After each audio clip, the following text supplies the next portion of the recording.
জায়েদ যখন বউ লইয়া আমার বাড়ির সামনে দিয়া রঙ্গ কইরা হাইটা যায় ফাইটা যায় ওরে বুকটা ফাইটা যায়। কে কি বললো আমি জানি না, বুঝি না, I don't care, but I love চিত্রনায়ক মহানায়ক শ্রদ্ধেয় জায়েদ কুমার খান। জায়েদটা দেখতে ভালো বেশ, জায়েদটার বয়স শুধু 46, জায়েদটা মেড ইন বাংলাদেশ, জায়েদটা মেড ইন বরিশাল্লা মনু। প্রত্যেকটা মানুষের আসলে নিজের কাজকর্ম করে সামনের দিকে এগিয়ে যাওয়া উচিত। আমার জায়েদ বাবুকে হিংসা করে এসব আজেবাজে কথা বলে। বুকের জমানো ব্যথা কান্নার নোনা জলে ঢেউ ভাঙে চোখের নদীতে,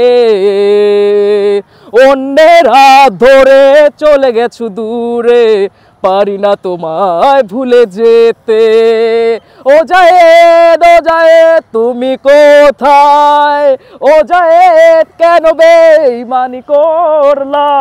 কিছু কিছু মানে মহিলাগুলা আর লোকগুলা এত হিংসুট্টা টাইপসের, আমার জায়েদ বাবুটাকেও শান্তিতে রাখে না, আমাকেও শান্তিতে রাখে না, কারো ভালো দেখতে পারে না। ওরা নিজের ঘরের কাজ না করে, বাইরের কাজ না করে খালি আজাইরা থাকে, ফ্রাস্ট্রেটেড থাকে, আর অপর মানুষকে হিংসা করাই হয়েছে এক দলের কাজ। ওগুলাকে আমার পক্ষ থেকে একবার লোহার হামানদিস্তাতে ছেঁচাও দিব আর ঝাড়ু দিয়েও পিটাবো ওগুলারে। আপনাদের সবাইকে আসসালামু আলাইকুম। আমার নাম হচ্ছে মারিয়া তাসমিন লীরা, আর আমি হচ্ছে ক্যারেক্টার আর্টিস্ট। অভিনয় শিল্পী হিসেবে কম বেশি কাজ করা হয়েছে, সামনে আরও বেশি বেশি কাজ করতে চাই। দর্শকের ভালোবাসা এবং আপনাদের প্রচুর সাপোর্ট, আল্লাহর রহমত হলে আমি সামনের দিকে এগিয়ে যেতে পারবো ইনশাল্লাহ। আনুমানিক 60-70টি, সব মিলে overall Facebook content, Facebook page, OTT আর হচ্ছে বেশ কিছু নাটকে ক্যারেক্টার ওয়াইজ আমার কাজ করা হয়েছে। আমার অনেক সৌভাগ্য হয়েছে যে মোশাররফ করিম ভাই হচ্ছে আমার সবচেয়ে প্রিয় অভিনেতা।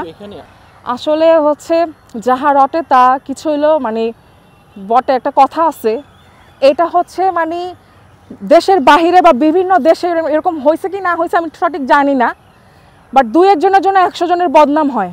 আর এখন আপাতত জিনিসটা নাই, যে যার যোগ্যতা দিয়ে সামনের দিকে এগিয়ে যাচ্ছে, এটাই আমরা দেখতে পাচ্ছি। এছাড়া আমার চোখে আর আমি খারাপ কিছু দেখিনি কারো। আমাদের কিছু বাঙালি মানুষ আছে, কেউ যদি শান্তিতেও থাকে, কারো লাইফস্টাইল ব্যক্তিগত থাকতেই পারে, আর আল্লাহর হুকুম ছাড়া আমি মনে করি গাছের পাতাও নড়ে না। তার লাইফে 2টা বিয়ে মানে গ্র্যান্টেড হয়ে গেছে আনফর্চুনেটলি, হুট করে হয়ে গেছে। আর বাচ্চা কাচ্চা আল্লাহর দান, তার হয়ে গেছে ফুটফুটে 2টা ছেলে সন্তান, চাঁদের মতো হয়েছে। এটা অনেকে হিংসা করে, কটাক্ষ করে। একটা মানুষ সুপারস্টার, চাঁদেও কিন্তু কলঙ্ক আছে, একটা কথা আছে, কথার কথা প্রবাদ আছে।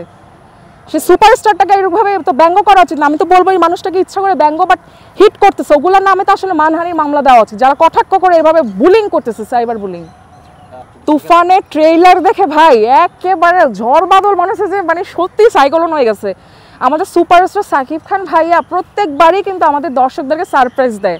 খুবই মুগ্ধ হয়ে গেছি যখন তুফানে এরকম করে আসছে বাতাস টাতাস, তারপর ভাইয়া একটা এক্সপ্রেশন দিয়ে করে যখন চিৎকার দিচ্ছে, ও দিবানা হয়ে গেছে দর্শকরা।